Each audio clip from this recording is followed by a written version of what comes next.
विधायकों को घर गाड़ी के लिए अब दोगुना कर्ज मिलेगा। घर के लिए 50 लाख तक कर्ज ले सकेंगे विधायक और गाड़ी के लिए 30 लाख तक कर्ज विधायक ले सकेंगे। 15 और 25 लाख तक कर्ज लेने पर 4% ब्याज देना होगा और बाकी का अनुदान के तौर पर एमपी सरकार भरेगी। 30 और 50 लाख कर्ज लेने पर सिर्फ और सिर्फ 2% ब्याज का अनुदान होगा और बाकी का ब्याज विधायक को खुद भरना पड़ेगा और कर्ज चुकाने की मियाद 5 से बढ़कर 10 साल हो सकती है। तो ये बड़ी खबर आप तक पहुंचा रहे भोपाल से। विधायकों को घर गाड़ी के लिए अब दोगुना कर्ज मिलेगा।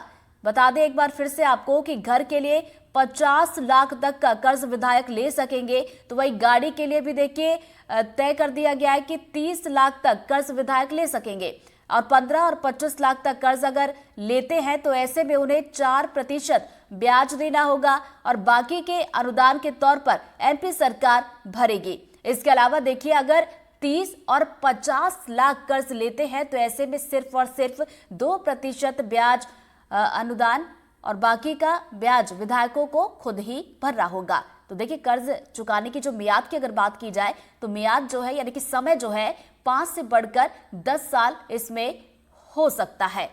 और इसी पर ज्यादा जानकारी के साथ हमारे रेजिडेंट एडिटर अनुराग द्वारी जी हमारे साथ जुड़ गए। सीधा उनका रुख करेंगे। अनुराग जी देखिए विधायकों को अब घर गाड़ी के लिए भी दोगुना कर्ज दिया जाएगा।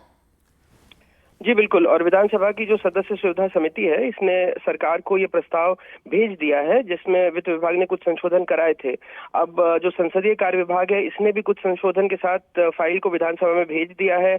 अब यहाँ से जब ये जो प्रस्ताव है ये विधानसभा सचिवालय से संसदीय कार्य विभाग को भेजा जाएगा, यहाँ से कैबिनेट की मंजूरी मिलने के बाद इसे लागू कर दिया जाएगा।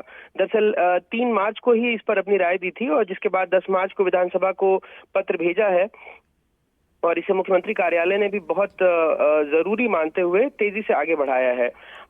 मध्य प्रदेश वो राज्य था जहां पर मंत्रियों के भी इनकम टैक्स आप और मैं तो खुद भरते हैं, लेकिन मंत्रियों के इनकम टैक्स सरकार भरती थी। हालांकि डॉक्टर मोहन यादव जब से मुख्यमंत्री बने हैं तब से सुविधा को खत्म किया गया है। यहाँ पर जो विधायकों को 1 लाख रुपए से ज्यादा का वेतन भत्ता मिलता है और बहुत सारी और सुविधाएं हैं कि असीमित मुफ्त यात्रा है, हवाई यात्रा कुछ किलोमीटर तक फ्री होती है। और दरअसल दिक्कत इस बात की है कि मध्य प्रदेश में वैसे तो बहुत ज्यादा विधायक इस सुविधा का लाभ नहीं लेते हैं, लेकिन अगर सारे लोग लेने लगे तो लगभग 50 करोड़ रुपए का भार सरकार पर आएगा, जिसमें से घर के लिए 50 लाख का कर्ज लेने पर ही लगभग 35 करोड़ रुपए से ज्यादा और गाड़ी के लिए अगर वो 30 लाख का कर्ज लेते हैं तो लगभग 13-14 करोड़ रुपए आएगा। और इसमें जो ब्याज सब्सिडी होगी वो प्रति विधायक ही 21 लाख रुपए के आसपास पड़ जाएगी। पिछले सरकार में जो विधायक थे उनको लैपटॉप खरीदने के लिए 50,000 रुपए दिए जाते थे, लेकिन अब चूंकि ई विधान सुविधा लागू हो गई है तो ये योजना रोक दी गई है। जैसा मैंने बताया कि मध्य प्रदेश विधानसभा में 231 विधायकों में से सिर्फ 15% ने पहले ये कर्ज लिया था और लेकिन अब फिर सरकार इसे दोगुना करने जा रही है। तो देखना होगा कि कौन कौन से विधायक इन सुविधाओं का लाभ लेते हैं। अनुराग जी सवाल ये भी है कि हम देख रहे हैं कि सरकार भी कर्ज ले रही है और अब विधायकों को भी दोगुना कर्ज मिलेगा। देखिए सरकार तो शासन चलाने के लिए कर्ज ले ही रही है और इसमें सरकार का तर्क ये है कि कोई भी अर्थव्यवस्था अगर जो तय मियाद है, तय सीमाएं हैं उसमें से काम करे तो कर्ज लेकर ही शासन चलाना ये कोई खराब अर्थनीति नहीं है। लेकिन यहाँ तो सुविधाएं देने की बात की जा रही है विधानसभा सदस्यों को, जिस पर जो अतिरिक्त व्यय होगा देखा जाए तो इसका कोई खास लाभ राज्य की जनता को नहीं मिलने वाला है।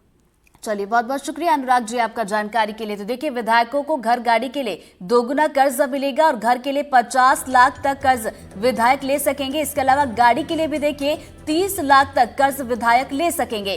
तो वही 15 और 25 लाख तक कर्ज लेने पर 4% ब्याज देना होगा और बाकी का अनुदान के तौर पर देखा जाए तो एमपी सरकार ये भरेगी।